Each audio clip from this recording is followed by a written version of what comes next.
السلام علیکم ورحمۃ اللہ تعالی وبرکاتہ۔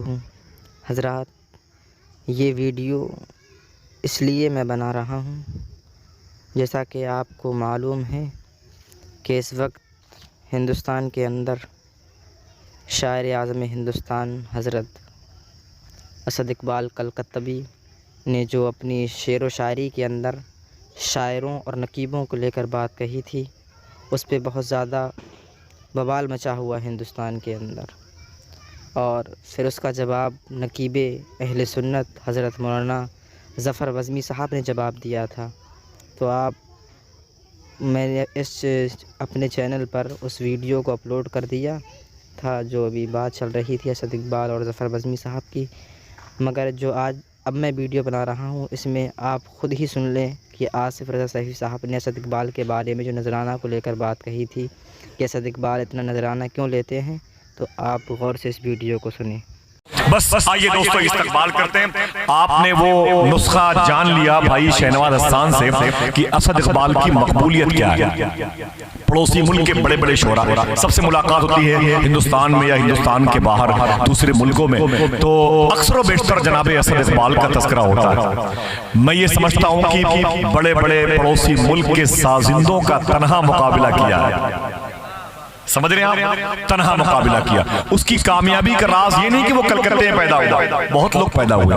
اس کی کامیابی کا یہ راز نہیں کہ وہ دیکھنے میں بھی خوبصورت ہے، ایسا نہیں۔ بہت لوگ ان سے زیادہ حسن رخ لے کے نظر آتے ہیں، لیکن اللہ کا لاکھ لاکھ شکر ہے کہ اس کے جو دل میں اللہ نے مخلوق کی محبت دی ہے، یہ بہت عظیم نعمت ہے اس کے پاس۔ بہت مہنگا شاعر ہے وہ، اس کے پیچھے لوگ 1 لاکھ روپے خرچ کرتے ہیں ہندوستان میں، اور جب بدیش جاتا ہے، یورپ میں، ابو ظہبی میں، مسقط میں، عمان میں، جارڈن میں، موریشس میں، تو پتہ نہیں اس کے نام پر لوگ کتنے لاکھ روپے اس پر خرچ کرتے ہیں۔ لیکن خدا کی قسم، آج آپ نے میرے بھائی کی زبان سے اس حقیقت کے دروازے کو واہ ہوتے ہوئے دیکھ لیا کہ اسد اقبال کی کامیابی کا راز کیا ہے۔ وہ یہ ہے کہ لوگ کماتے ہیں اپنے لیے، وہ کماتا ہے غریبوں کے۔ اب آپ کو شاخ نہ گزرے کہ اتنے پیسے وہ کیوں طلب کرتے ہیں۔ بہت سارے غربا کے دروازے ہیں، بہت سارے مساکین کی جوان بیٹیاں ہیں۔ جب نعت کی محفل ہندوستان میں کہیں منعقد ہوتی ہے تو وہ ان سے زیادہ اس کا باپ خوش ہوتا ہے کہ اسد اقبال میرے محلے سے، میرے شہر سے باہر جا رہے ہیں، اور کل جب واپس آئیں گے تو میری غریب بچی کے رشتے کا معقول انتظام ہوگا۔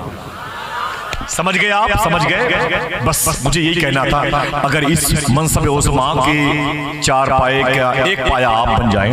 حضور غوث اعظم کے لنگر خانے پر ایک جملہ لکھا ہوا ہے، غوث اعظم سرکار فرماتے ہیں کہ میں نے نیکیوں کا دفتر الٹ پلٹ کے دیکھا۔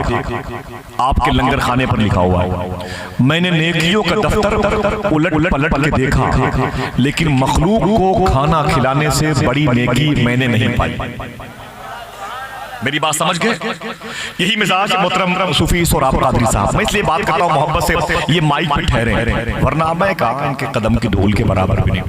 میں محترم شہنواز صاحب قبلہ، میں اس لیے قدر کرتا ہوں، ورنہ میرے سامنے بہت مشکل ہے ٹھہر پانا، اس لیے کہ یہ شخص بھی بڑا رحم دل پایا ہے، بڑی سخاوت پائی ہے اس نے، اور بانٹنے والا ہاتھ پایا ہے۔ 10,000 روپے لے گا تو 9,000 غریبوں کو دے دے گا۔ میں نے کبھی کبھی دیکھا ہے کہ کچھ لوگ پیسوں کو مشاعرے میں کسی شاعر کو کم دیتے ہیں، اپنے پیسے ان کو دے کے دوسروں سے ادھار لے کے یہ گھر چلے جاتے ہیں۔ یار جب کسی کے اندر اتنی بڑی خوبیاں ہوتی ہیں۔